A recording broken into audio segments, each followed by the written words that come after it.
Okay, for this next part, I strongly suggest you consult your owner's manual. Every single computer does this differently. We're talking about the connectors between the case and the motherboard, the power switch, the reset switch, the hard drive lights, the front panel audio, that sort of thing. Now, all of this is found, hang on one second. All of this is found in these locations down here on the bottom. I also have my audio for the front panel up higher in the board. I have to zoom back out for that. It's up in here. Okay. All these connectors are labeled for the case. Here we have a USB and a USB. This case has 4 front panel USB ports. I have 2 USB connectors on the motherboard itself. Consulting with the user's manual. Interesting.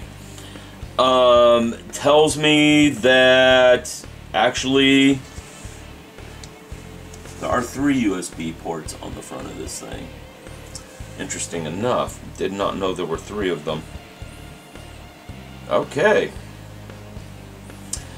I'm not going to use the optional bracket. I'm just going to go ahead and connect the USB connectors in here. These have a pin missing on them. When you look at the case, the sockets, they are also missing that pin. So you want to plug these in there so that they align, the missing pins align. Pretty simple to do. Stick them right in the slots. Easy enough. If you have to force them,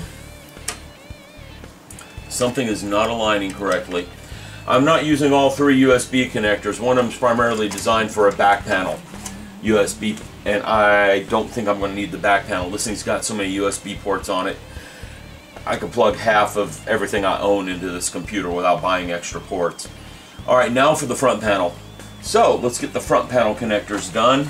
They are usually on a ribbon cable, and here they are. They are labeled as to what they are. We got the power LED, the various other connections here. They are not color-coded to match the color codes that are on this motherboard. That's why you've got to have the manual to get the pinouts properly. Okay, well, let me get these in here, and then we will get back to the other fun stuff. Okay, that is done. I have the motherboard connected to the case. I'm going to hold off on the front panel audio. I usually don't use it anyhow because, well, I live alone. But you never know. Going to go ahead and connect it, but I'm going to hold off until I get the monster video card in. That's all I got left. Put the video card in, give it some power. Then I can start working on cable management, get the cables all put away. Once the cables are put away where they belong, seal up the case, and start messing with BIOS settings, getting this thing up and ready for an operating system. Be back in a bit. Okay, now it's installation of the video card. Here is the video card. She's big. I'm going to put her in the first slot on the motherboard, but before I do that, I have to remove some of these back panels from the case. Now, this case, usually these things are bolted in. For some reason on this case, the case is mainly stamped. These things were not completely stamped all the way through. That's about how I could describe it. In most cases they screw in. This has been the big disappointment with this case. There's a couple of places where I feel like it's shoddy construction, but only in a couple of tiny places. Most everything on this case has been very well done. Now, taking the video card, just going to have to slide underneath these big cables for the power supply to the motherboard. Oh, And I pulled the wrong, it would figure. Great, I pulled the wrong slot cover up there. So I gotta pull another slot cover. And this is why I don't like these things being press fit in, because if you pull the wrong one off, you are now stuck. Oh, and this one doesn't want to come out right. You're now stuck with an open slot and no way to patch that slot up. I've got some from older cases that'll slide in there and bolt down. I'm going to have to get one of those out of my storage bin. Okay, now this should work. You line her up with a slot, and she should just push right in. And she did. She pushed right in, snapped down. Now I have a couple of screws to align. Put the screws in, power connectors. Now I'm just doing cable management. And I can go in and get a post screen going on this thing and make sure I've got everything aligned properly.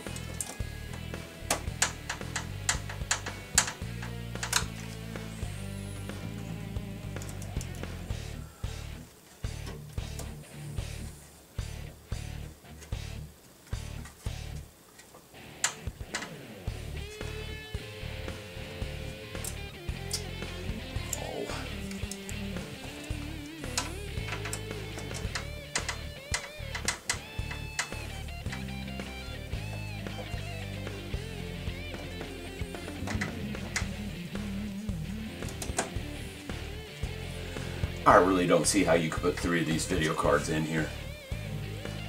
I really don't. This thing's so big that, yeah, you could only get 2 of them in here. You could not get 3. The second one's going to have issues covering the front panel connectors. So, you know, my future may not include 2 video cards. Hate to say it, but probably not. Not with how massively large this thing is. Okay, now to get the power connectors. Now, that's interesting.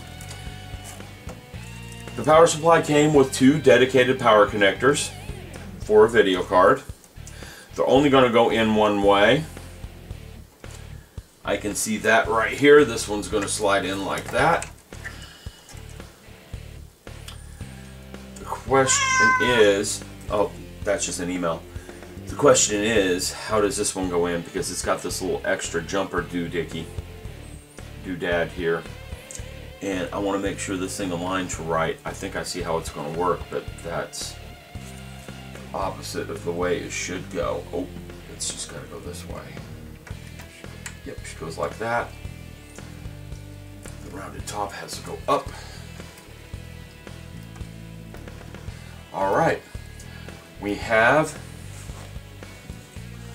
the video card installed. All that's left now is cable management, getting this third hard drive in here. I'm going to wait till the OS is installed before I put the third hard drive in. Primarily because I do not want anything installing on that third hard drive. That third hard drive is my data from the old computer. You know, you really don't want that messed up. So, I'm going to go ahead and get the cable management done. Be back in a bit.